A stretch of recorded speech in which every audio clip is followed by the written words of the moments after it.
Hello friends, good evening. आप सभी का मेरे YouTube channel online forex history पर स्वागत है। दोस्तों, आज हम बात करेंगे कुछ इंपॉर्टेंट टॉपिक्स को लेकर और विद करंट अफेयर।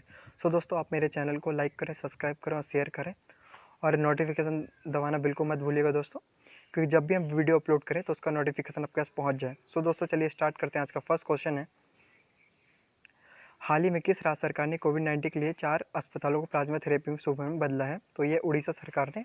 अब इसे नोट कर लीजिएगा। बात करेंगे उड़ीसा की, तो उड़ीसा का राजधानी भुवनेश्वर, वहाँ के chief minister Ravindra Bhatnagar, governor Ganeshi Lal और लोकसभा सीटें हैं 21 और राज्यसभा सीटें हैं 10। तो आप इसे नोट कर लीजिएगा। गाइस, मैं बात करना चाहूँगा प्लाज्मा थेरेपी की। तो प्लाज्मा थेरेपी वो होता है जब कोई व्यक्ति कोविड-19 से ठीक हो जाता है तो उसके ब्लड लिया जाता है और ब्लड को कोविड-19 के व्यक्तियों को दिया जाता है। उसके ब्लड में रोग प्रतिरोधक क्षमता बहुत अच्छी होती है, जिससे कोविड-19 वाला व्यक्ति फिर ठीक हो जाता है। यही होता है और ब्लड में ही प्लाज्मा होता है, इसको कहते हैं प्लाज्मा थेरेपी। सो इसे नोट कर लीजिएगा। न्यायाधीश है मोहम्मद रफ़ी, तो आप इसे नोट कर लीजिए। चलिए बढ़ते हैं। नेक्स्ट क्वेश्चन है दोस्तों हमारा, ई कचरे का सबसे बड़ा उत्पादक देश कौन सा है? तो यह है चाइना। चाइना में सबसे ज़्यादा इलेक्ट्रॉनिक्स मैन्युफैक्चरिंग होती है और इससे जो अपशिष्ट पदार्थ निकलते हैं उसे ई कचरा कहा जाता है और फिर इसको रिसाइकल कर लिया जाता है। इसी को ई कचरा कहा जाता है दोस्तों। मतलब सबसे बड़ा उपभोक्ता कौन सा है? चाइना। तो आप इसे नोट जरूर कर लीजिएगा। बात करेंगे ई कचरा के सबसे पहले नंबर में कौन आता है? चाइना। सेकेंड नंबर पे यूएसए इसका सबसे बड़ा उपभोक्ता है और थर्ड नंबर पर इंडिया। तो आप इसे नोट कर लीजिएगा, क्रम से हम दिए गए हैं, तो आप इसे जरूर नोट कर लीजिएगा, ठीक है ना। तो ई कचरे का सबसे बड़ा उत्पादक देश कौन सा है? चाइना। चाइना की बात करेंगे तो चाइना की राजधानी है बीजिंग, वहाँ के प्रधानमंत्री हैं शी जिनपिंग। तो आप इसे भी नोट कर लीजिएगा। दोस्तों, फिर से मैं दोहराना चाहूँगा, ई कचरे का सबसे बड़ा उत्पादक देश कौन सा है? चाइना, जो रिसाइकल कर लेता है, ठीक है। तो आप इसे नोट जरूर कर लीजिएगा। बढ़ते हैं नेक्स्ट क्वेश्चन की। तो नेक्स्ट क्वेश्चन है दोस्तों हमारा, थर्ड क्वेश्चन है, हाल ही में केंद्र सरकार ने 400 करोड़ की मंजूरी कौन से राज्य को दी है? 400 करोड़ रुपए की मंजूरी कौन से राज्य को दी है? तो ये कर्नाटक राज्य को दी है।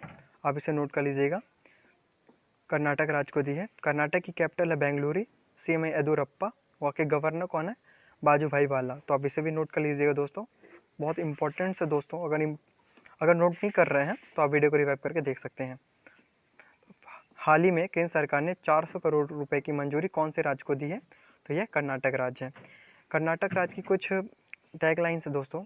कोरोना वॉच ऐप कर्नाटक ने ही लॉन्च किया था, करंट से जोड़ना चाहूँगा। अभी एक बुखार क्लिनिक, ये भी कर्नाटक ने ही, और 18 जून को इसने मार्क्स दिवस मनाया था। तो आप इसे नोट जरूर कर लीजिएगा। ये करंट से मैंने रिलेटेड कर दिए ये तीनों फैक्ट, तो आप इसे नोट कर लीजिएगा।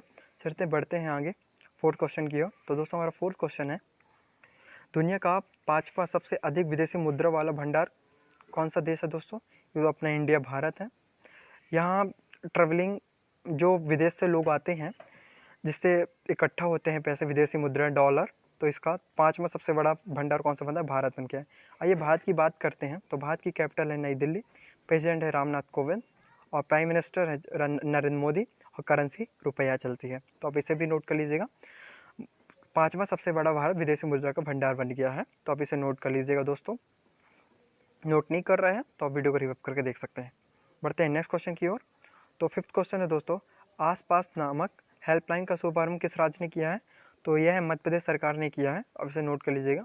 जो व्यक्ति अकेले रहते हैं, टेंशन रहती है, डिप्रेशन में चल जाए, उनके लिए इस हेल्पलाइन नंबर का शुभारंभ किया गया है। आप इसे नोट कर लीजिएगा।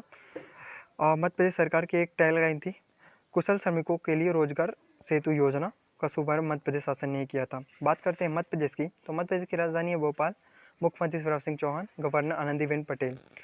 लालजी टंडन थे, उस समय बीमार चल रहे हैं वर्तमान, लेकिन अब कौन उत्तर प्रदेश की? आनंदीबेन पटेल इसका पदभार संभाल रही है। आप इसे नोट कर लीजिएगा। बढ़ते हैं नेक्स्ट क्वेश्चन की ओर। ऑल इंडिया रेडियो ने अपना पहला समाचार पत्रिका किस भाषा में प्रसारित किया था? तो यह संस्कृत भाषा में ऑल इंडिया ने प्रसारित किया था। आप इसे नोट कर लीजिएगा। अब ऑल इंडिया रेडियो हर शनिवार को यह प्रोग्राम संस्कृत भाषा में प्रसारित करेगा। ऑल इंडिया की स्थापना हुई थी दोस्तों 23 अप्रैल 1970 को। इसका हेडक्वार्टर दिल्ली में है। तो आप इसे नोट कर लें। कहाँ हेडक्वार्टर? न्यू दिल्ली में है और इसकी स्थापना हुई थी 23 जुलाई 1970 को। तो इसे नोट जरूर कर दीजिएगा। बढ़ते हैं नेक्स्ट क्वेश्चन की ओर। तो सेवन्थ क्वेश्चन है दोस्तों हमारा, हाल ही में अंतर्राष्ट्रीय सहकारिता दिवस कब मनाया जाता है? तो यह 4 जुलाई को मनाया गया। आप इसे नोट कर लीजिएगा। यह जुलाई माह के पहले सप्ताह के शनिवार को मनाया जाता, तो इस वर्ष से 4 जुलाई को मनाया गया। यूएन संयुक्त संघ ने 1923 के से यह शुरू किया थी इस योजना को। यह पहले शनिवार को मनाया जाता है जून माह के। इसके थीम्स थी कोप्स CA क्लाइमेट एक्टिविटी, तो आप इसे नोट कर लीजिएगा। इसके थीम्स में #कोप्स CA थी, तो आप इसे नोट कर लीजिए। 1 जुलाई से मैं बताना चाहूँगा, 1 जुलाई को क्या मनाया गया, इंटरनेशनल डॉक्टर डे, और 2 जुलाई को इंटरनेशनल चार्टर्ड अकाउंट डे, और 1 जुलाई को इंटरनेशनल पोस्टर वर्क डे, और 2 जुलाई को मनाया गया वर्ल्ड स्पोर्ट जर्नलिस्ट डे, तो आप इसे नोट कर लीजिएगा, बहुत इंपॉर्टेंट है। और आज 4 जुलाई को मनाया गया अंतर्राष्ट्रीय सहकारिता दिवस, तो आप इसे नोट कर लिए। सहकारिता समिति मौसम से संबंधित जानकारियों देती रहती हैं, ठीक है ना, इसलिए यह मनाया जाता है। सहकारिता समिति बैठकर इसका निर्णय लेती हैं क्लाइमेट चेंजेस के। तो दोस्तों बढ़ते हैं 8वें क्वेश्चन की ओर। तो 8वां क्वेश्चन है अपना, भारत सरकार ने NHAI के अध्यक्ष पद पर किसे नियुक्त किया गया है? तो ये सुखवीर सिंह संधू को नियुक्त किया गया है, इसे नोट कर लीजिएगा। मतलब कि इनका कार्यकाल 1 वर्ष के लिए, इनका कार्यकाल 6 माह के लिए बढ़ा दिया गया है। यह 21 जुलाई को रिटायर होने वाले थे, लेकिन इनका कार्यकाल 21 जनवरी तक के लिए 2021 के लिए कर दिया गया। आप इसे नोट कर लीजिएगा। इसकी स्थापना हुई थी NHAI की। इसका हेड पूरा फुल फॉर्म होता है दोस्तों national highway authority of India. इसकी स्थापना हुई थी 1988 को। इसका हेडक्वार्टर है न्यू दिल्ली में, तो आप इसे भी नोट कर लीजिएगा। सुखवीर सिंह की बात करेंगे दोस्तों, ये 1998 के IAS ऑफिसर है, IFS नहीं, सॉरी यहाँ पर मिस्टेक हो गया है, ये IAS ऑफिसर है। इनका 6 मंथ के लिए इनकी एक्सटेंड कर दी गई इनकी ड्यूटी को। सो दोस्तों आप इसे नोट कर लीजिएगा। भारत सरकार ने NHAI के अध्यक्ष पद पर किसे नियुक्त किए गए हैं? तो ये सुखवीर सिंह को। तो अब इसे अटॉर्नी जनरल के वेणुगोपाल का 1 साल के लिए कार्यकाल बढ़ा दिया गया था, और अटॉर्नी जनरल तुषार मेहता का 6 माह के लिए। तो आप इसे नोट कर लिए। अटॉर्नी जनरल भारत सरकार के मुख्य सलाहकार होते हैं, और अटॉर्नी जनरल ये दूसरे नंबर के सलाहकार होते हैं। इसे नोट कर लीजिए। बढ़ते हैं नेक्स्ट क्वेश्चन की ओर। हाल ही में किस मंत्री ने ड्रग डिस्कवरी हैकथॉन की शुरुआत की है? तो ये रमेश पोखरिया ने की थी, इसको लॉन्च किया है, और इसे मानव संसाधन विकास मंत्रालय ने इसकी शुरुआत की। केंद्रीय स्वास्थ्य मंत्री हैं डॉक्टर हर्षवर्धन, तो आप इसे नोट कर लीजिएगा।